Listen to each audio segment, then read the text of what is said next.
Pessoal, na tarde de hoje, lá no Palácio do Planalto, numa cerimônia muito bonita, com Jair Bolsonaro, Paulo Elbio e a sua equipe econômica com Paulo Guedes, nós tivemos a Declaração dos Direitos de Liberdade Econômica. É quase que uma nova Carta Áurea, libertando os empresários para poderem finalmente poder empreender no Brasil sem as amarras terríveis que acontecem.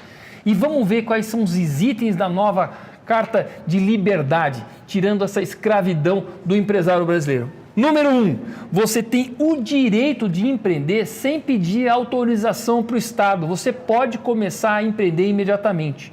Você dá a entrada e depois você apresenta algumas documentações, a não ser nos casos mais perigosos, produtos perigosos ou que tem alguma atividade mais impactante. Mas agora, você pequeno empresário, comerciante, não tem que ficar pedindo um monte de documento, 60, 90 dias para poder ter autorização para trabalhar. Você começa a trabalhar e depois leva a documentação.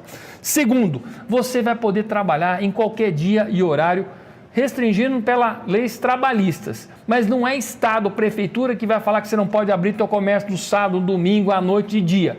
Então veja que agora você tem com garantido esses direitos aqui. Terceiro, você define preço. Governo não pode fazer tabelamento de nada. Governo não define preço, a não ser em caso de algumas catástrofes, onde você talvez tenha que controlar por falta de oferta e de demanda. Valeu para um, valeu para todo mundo. O Estado não pode ficar tratando pessoas de formas diferentes. Se você tem um tratamento, o teu próximo tem o mesmo tratamento. No fundo, é o artigo 5º da Constituição. Todos são iguais perante a lei. Item 5º, boa-fé do particular. Você não tem que ficar provando que você é honesto e é correto. Isso é alguma coisa que é natural. Você não tem que ficar provando para o Estado que você vai fazer as coisas corretas. Você vai, naturalmente. Agora, se você também não cumprir, se você for um sonegador, se você for alguém que burlar as leis, também o peso da lei sobre você. Item 6. Se você está desenvolvendo uma atividade econômica e as leis ficarem desatualizadas, você não fica impedido de continuar essa atividade, principalmente hoje, que tem muitos aplicativos, que tem essa economia digital e não há leis que prevêem. Você pode continuar e aí haverá uma atualização da lei, mas não é a lei que vai impedir de você fazer a tua atividade. Item 7, o Estado não pode impedir um negócio se as partes estiverem de acordo.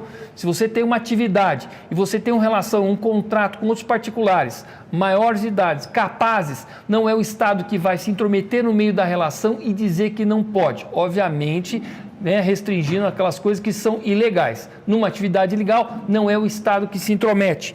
Item 8, liberdade de risco. Não é o Estado que vai ficar colocando risco nas coisas ou que vai ficar se intrometendo. Se as partes são maiores, elas podem estabelecer as suas relações. De novo, não é o Estado que vai dizendo se você pode ou não pode desenvolver um negócio. Item 9, o Estado deve estabelecer prazos para poder atender, para responder aquilo que você fez de requisição ou deu entrada. E se ele não cumprir o prazo que ele mesmo colocou, tacitamente aquilo está aprovado também, desde que isso não tenha impacto, não tenha riscos para a sociedade. Mas não é o Estado que fica aquele balcão sem fim, que não termina nunca, que nunca entrega prazo e deixa o cidadão refém. Item 10, a digitalização dos documentos. Acaba com aquele monte de cópia autenticada, com aquele monte de reconhecimento de firma. O digital vale como se fosse o físico. Desburocratizando, acabando com aquele monte de papel, aquela papelada que você não termina mais, que você fica entregando para o Estado. Essa é uma medida provisória que foi apresentada hoje pelo governo. Ela passa a valer a partir da publicação e depois ela vai para a Câmara e para o Senado para poder fazer a aprovação final. Essa é uma medida extremamente importante para dar liberdade a todo brasileiro que quer empreender, sem ter que ficar pedindo autorização para o Estado, exercendo a sua plena cidadania.